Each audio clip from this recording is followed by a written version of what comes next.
अगले 3 महीने ये डिसाइड करेंगे कि क्या तुम IITian बन सकते हो या फिर तुम किसी एक नॉर्मल कॉलेज की इंजीनियरिंग में जाके फंस जाओगे। तो अगर तुम्हारा सपना है IIT जाने का, तो द मोस्ट इंपॉर्टेंट थिंग जो बच्चे बिल्कुल मिस आउट कर देते हैं उस चीज़ को, वो है रिवीजन। तो रिवीजन स्ट्रैटेजी मैं तुम्हारे साथ शेयर करूंगा। And listen, this is not a YouTube video जो तुम्हें लग रहा है टिपिकल यूट्यूब वीडियो जहाँ पे भैया आएंगे 4 चीज़ें बताएंगे चले जाएंगे।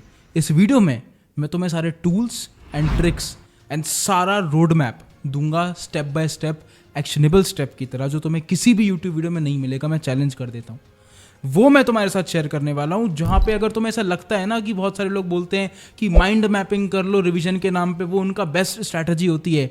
अगर तुम माइंड मैपिंग करने लग गए ना, तुम्हारा नहीं हो पाएगा IIT में, क्योंकि माइंड मैपिंग में बहुत टाइम लगता है। तो मैं तुम्हारे पास एक ऐसा सोल्यूशन लेके आया हूँ कि जिसमें रिवीजन को ज़्यादा टाइम भी ना देना पड़े, एट द सेम टाइम तुम उसको बेस्ट एफिशिएंसी से करके एक अच्छा स्कोर हासिल कर पाओ, क्योंकि हमारा गोल है IIT जाना, माइंड मैपिंग करना नहीं। तो अगर तुम्हें एक सच में एक्शनेबल स्ट्रैटेजी चाहिए ना, जो कि तुम्हारी हेल्प के लिए बनाई जाती है, व्यूज गेन करने के लिए नहीं, तो इस वीडियो को एंड तक देखना, ताकि मैं तुम्हें एक्चुअल में वो चीज़ शेयर कर पाऊँ। और वो चीज़ ना मैंने खुद करी है यार, इसलिए मैं तुम्हारे साथ शेयर कर रहा हूँ। अगर मैंने तुम्हें फर्स्ट प्रिंसिपल्स थिंकिंग सिखा दी ना, तो तुम्हें उसके बाद मेरी भी जरूरत नहीं पड़ने वाली। तो इस वीडियो को एंड तक देखना, रिवीजन स्ट्रैटेजी के बारे में बात करने वाले हैं। लेकिन उससे पहले अपने कमेंट सेक्शन में जाके अपने ड्रीम IIT का नाम जरूर लिखना, बिकॉज मैं जानना चाहता हूं कि तुम्हारा सपना कितना बड़ा है। नंबर 1 चीज, रिवीजन स्ट्रैटेजी के पहले तुम्हारा माइंडसेट ऐसा होना चाहिए कि भाई रिवीजन को टाइम देना है। हमारे लिए as a normal aspirant revision पे हम कोई ध्यान ही नहीं देता। हमें तो रिवीजन लगता है कि हाँ भाई कर लेंगे, एंड में तवज्जो नहीं देते भाई। तुम जिस चीज़ को तुम रिस्पेक्ट नहीं कर सकते, वो तुम्हें रिस्पेक्ट बैक नहीं मिलेगी। तो तवज्जो दो, पहले रिवीजन स्ट्रैटेजी बनानी है तो दिन का 1 से 2 घंटा रिवीजन को देना है, ये बात समझ लो। अब देखो रिवीजन कैसे करें भैया, आपने बता तो दिया कि चलो भैया दिन के 1 से 2 घंटे हम रिवीजन को दे दें, अब करें कैसे रिवीजन। अब आते हैं फर्स्ट प्रिंसिपल थिंकिंग पे। What is revision? एक चैप्टर के बारे में दोबारा पढ़ना। अच्छा, अब एक चैप्टर में हम क्या दोबारा पढ़ सकते हैं? Number 1 is all the formulas, number 2 is all the derivation, या मैं कॉन्सेप्ट बोल लूँ, एंड नंबर 3 वो सवाल जो तुमसे गलत हुए थे। अब अगर तुम मुझे अब तक फॉलो करते हो यहाँ तक, तो तुमने 3 चीज़ें करी होंगी। पहली चीज़, तुम्हारे पास होंगे शॉर्ट नोट्स। शॉर्ट नोट्स यानी कि हर चैप्टर के एक जगह पे सिर्फ फॉर्मूलेस लिखे हैं। तो शॉर्ट नोट्स का यूज़ करेंगे रिवीजन करने के लिए, जहाँ पे तुम्हें सिर्फ और सिर्फ फॉर्मूला रिवीजन तुम्हारा पूरा शॉर्ट नोट से हो गया, तो आधा रिवीजन तो वैसे ही खत्म। अब आते हैं हम बात किस चीज़ पे, कॉन्सेप्ट को लेके, प्लस वो सवाल जो तुमसे नहीं बने। तो तुमने अगर मेरी स्ट्रेटजी फॉलो करी है, जो तुमने अगर आई होप करी हो, कि भाई लॉन्ग नोट्स जो तुम्हारे मेन कॉपी की होती है नोट्स की, उसमें तुम कंसेप्ट लिखते हो, लेकिन हर चैप्टर के बाद 5 पेज छोड़ते हो, और उस 5 पेज में तुम रिवीजन करते हो कॉन्सेप्ट्स का। अब बचा क्या तुम्हारा, कॉन्सेप्ट्स और जो क्वेश्चंस तुमसे नहीं बने। तो ये तुम्हें रिवीजन करना है लॉन्ग नोट्स की कॉपी से। बहुत ही क्लियर डिस्टिंक्शन है। जो भी तुम्हारे फॉर्मूलेज हैं वो शॉर्ट नोट से रिवीजन होंगे, जो भी तुम्हारे कंसेप्ट है, जो सवाल तुमसे नहीं बने जिनको तुमने लॉन्ग नोट्स की कॉपी में लिख लिया था, वो लॉन्ग नोट से होंगे। अगर तुम्हारे पास ये नहीं है और तुम चाहते हो कि भैया मेरे को शॉर्ट नोट्स या फिर मेरे को लॉन्ग नोट्स चाहिए किसी स्पेसिफिक चैप्टर के, तो चैप्टर का नाम कमेंट कर देना। अगर मेरे पास पड़े होंगे मेरे टाइम की प्रिपरेशन के, मैं PDF बना के अपलोड करके तुम्हें दे दूंगा। कमेंट कर देना अगर तुम्हें लगे तो। वैसे तो मैं प्रेफर करूंगा तुम खुद के ही बनाओ, लेकिन अगर तुम्हारे पास अभी बिल्कुल एंड में है ही नहीं, तो तुम कमेंट कर सकते हो, मैं तुम्हें दे दूंगा।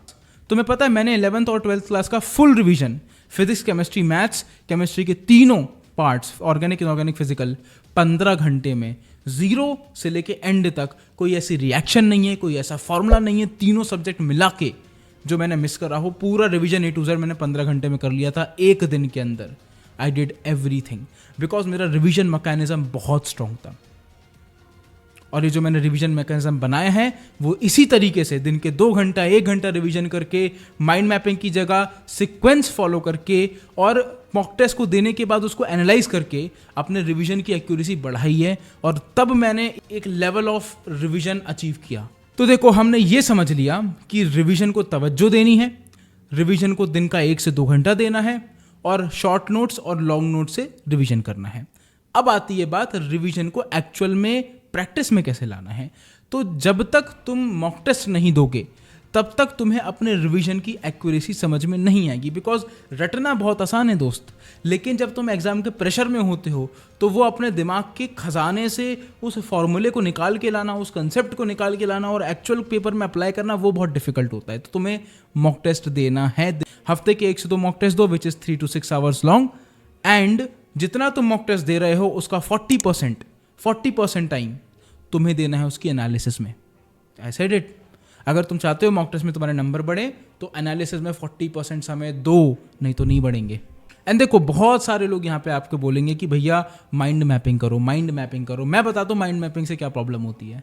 मैंने करी थी माइंड मैपिंग। मैंने ई ब्लॉक या डी ब्लॉक के, मैंने एक वाइट बोर्ड होता था मेरा, उस वाइट बोर्ड में मैंने सारे रिएक्शंस अपने हाथों से लिखे थे।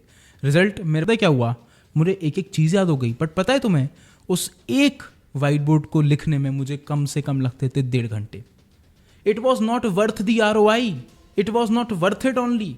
तो भाई रिवीजन करना है, माइंड मैपिंग करनी है, तो और भी तरीके हैं माइंड मैपिंग करने के। चीज़ों को लिख लिख के माइंड मैप करना तो एक तरीका हो गया, या फिर तुमने बढ़िया तरीके से कोई चीज़ छाप ली और उसको बिल्कुल एकदम विजुअली अपील तुम्हें हो रहा है, वो एक अलग चीज़ है। जिस माइंड मैपिंग की मैं बात कर रहा हूँ वो है ये। तुम जब भी एक चैप्टर के बारे में सोचो तो तुम्हें चैप्टर से क्या फील आती है दोस्त। फॉर एग्जाम्पल, अगर मैंने केमिकल काइनेटिक्स की बात करी तो मुझे पता होता था कि ओके जब चैप्टर चालू होगा तो कुछ फॉर्मुलेज होंगे, फिर T½ आएगा, फिर कैटलिस्ट आएगा। मतलब there was a sequence which I used to understand, जो मेरे माइंड में था। तो तुम्हें सिमिलरली हर चैप्टर का एक सीक्वेंस बनाना है अपने दिमाग में। अब वो सीक्वेंस तुम मल्टीपल चीज़ों से बना सकते हो। फॉर एग्जाम्पल, तुमने कोई चैप्टर्स देखा है, अब तुमने उसके लिए 4 रिसोर्सेज यूज़ करें। तुमने लेक्चर्स ऑनलाइन देख लिए होंगे, तुमने PYQs कर लिए होंगे उसके, तुमने उसकी रेफरेंस बुक या इंग्लिश लगा ली होगी, तुमने उसके शॉर्ट नोट्स या लॉन्ग नोट्स बना लिए होंगे। तो तुम्हारे पास 4 टच पॉइंट हैं।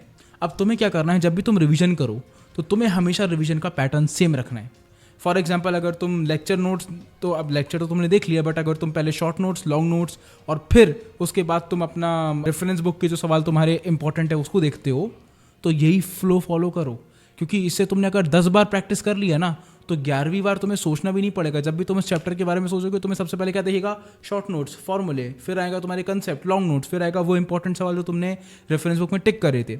सो माइंड मैपिंग करने का मतलब ये नहीं है कि तुम्हें बस हज़ारों इमेजेस बनानी है, लेकिन तुम्हें ड्राइंग नहीं करनी है। क्योंकि ड्राइंग करेगा तो 6ठी क्लास का बच्चा भी याद कर लेगा चीज़ें। तुम 6ठी क्लास में नहीं हो, तुम एक IITian बनने वाले हो, तो you have to step up your game. तो ड्राइंग करने से अच्छा है इस फ्लो को फॉलो करो। अगर ये मेरी माइंड मैपिंग वाली बात समझ में आई है तो मुझे वीडियो के नीचे कमेंट करना, आई अंडरस्टैंड योर पॉइंट भैया। क्या लिखोगे, आई अंडरस्टैंड योर पॉइंट भैया। मैं चाहता हूँ बच्चों को समझ में आए यार कि रिवीजन का मतलब ये नहीं होता कि माइंड मैप कर लेना। ये बड़े बड़े वर्ड्स पता नहीं कहाँ से हम लोग सीख के आ जाते हैं। It's very basic. जितना बेसिक रखोगे लाइफ को, जितना सिंपल रखोगे लाइफ को, उतना ज़्यादा एंजॉय करोगे अपनी प्रिपरेशन को। और गोल यही होना चाहिए कि रिवीजन को तुम्हें एंजॉय करना है। तो आई होप तुम्हें इस वीडियो से क्लैरिटी मिली हो कि अगर तुम्हें लास्ट के 90 डेज में एक ढंग से रिवीजन करके एक अच्छी रैंक लेके आनी है मेंस के फर्स्ट अटेम्प्ट में जनवरी वाले, so you have to at least do 2 hours of revision a day, you have to give 2 mock tests a week, you have to not just revise in any way, you have to use a particular way to revise। And उसमें भी short notes, long notes कितना important role play करते हैं तुम्हें मैंने बताया।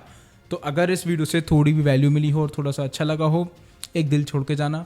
And अगर कोई फॉर सम रीज़न अगर मैं तुम्हारे किसी क्वेश्चन का आंसर नहीं कर पाया हूँ इस वीडियो में एंड तुम्हें कुछ और जानना है, तो you can put your questions in the comment box, #AskDevanshu भैया करके, and I will answer that.